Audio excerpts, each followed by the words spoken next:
তো সবার প্রথমে দেখে নিই আজকের মার্কেট কেমন ছিল, দেন আগামীকাল মার্কেট কেমন যাবে, নিফটি ফিফটির যে আগামীকাল এক্সপায়ারি আছে, এক্সপায়ারিতে ট্রেড করতে হলে কোন কোন লেভেলগুলো ইম্পর্টেন্ট, কোথায় কোথায় আমরা ট্রেড করব, সব কিছু একদম ডিটেলসে বুঝবো। ফাইন। তো আজকে আমি কিন্তু একটা ট্রেডও নিইনি। তার কারণ কি? কারণ কিন্তু আজকে মার্কেট কমপ্লিটলি একটা সাইডওয়েজ মার্কেট ছিল, কোনো মোমেন্টামই নেই। তো যখন মার্কেটে কোনো মোমেন্টাম নেই সেখানে ট্রেড করে কোনো লাভও নেই। দ্যাটস ওয়াই আজকে কিন্তু আমরা ট্রেড নিইনি। ইভেন আমরা যে লাস্ট ভিডিওতে আজকে মার্কেট কেমন যাবে, কোন কোন লেভেলে আসলে আমরা ট্রেড করব, সেই প্ল্যানটাও কিন্তু আজকে মার্কেট মিলায়নি। দ্যাটস ওয়াই ট্রেডও নিইনি। তার জন্য কিন্তু মার্কেট একটা সাইডওয়েজ ইঙ্গিত দিয়েছে। ফাইন। তো এবার আগামীকালের যদি কথা বলা হয়, আগামীকাল কিন্তু নিফটি ফিফটির এক্সপায়ারি আছে। তো নিফটি থেকে আমরা শুরু করছি। সবার প্রথমে আমরা যদি সমস্ত কিছু ড্রয়িং ডিলিট করে দিই, প্রথম থেকে যদি বোঝার চেষ্টা করি, তাহলে প্রথমে কি দেখতে পাচ্ছি, এখানে কিন্তু একটা সাপোর্ট এলাকা আছে। এক সেকেন্ড, হ্যাঁ দেখুন, প্রাইস কিন্তু এখানে সাপোর্ট নিয়েছে, আগে এখানে রেজিস্ট্যান্স নিয়েছে। ইভেন বাদিকে যদি আমরা টানি দেখবো এইসব জায়গাও কিন্তু রেজিস্ট্যান্স পেয়েছে। তো এখানে একটা ভালো এরিয়া রয়েছে, মোটামুটি ওই 25,800 লেভেল ক্লিয়ারলি বুঝতে পারছি প্রাইস অ্যাকশন অনুযায়ী।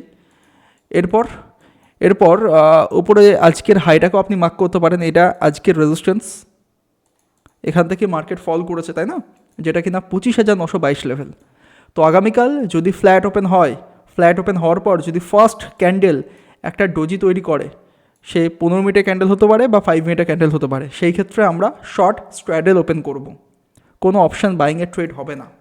যদি ফ্ল্যাট ওপেন হওয়ার পর কোনো ডোজি ক্যান্ডেল তৈরি করে, তাহলে আমরা শর্ট স্ট্র্যাডেল ওপেন করছি।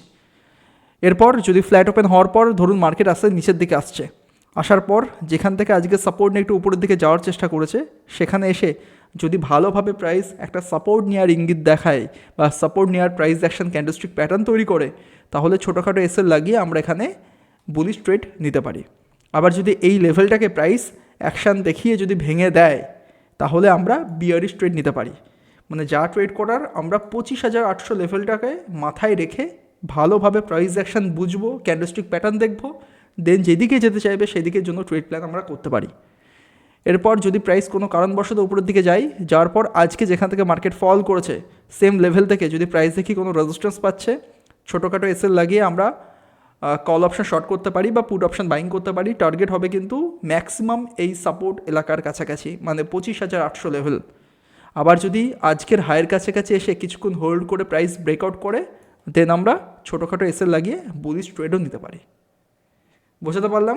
শুধু মিডিল পয়েন্টে ওপেন হওয়ার পর যদি ডোজি ক্যান্ডেল করে, তাহলেই আমরা অপশান সেলিংয়ে ট্রেড করতে পারি। আদারওয়াইজ এই যে দুখানা লেভেল বললাম, এখানে অপশান বাইংও করতে পারি, সেলিংও করতে পারি। বাট আমি নিজে প্রেফারেন্স করবো অপশান সেলিংয়ের দিকে যাওয়াটাই বেটার, যেহেতু এক্সপায়ারি আছে।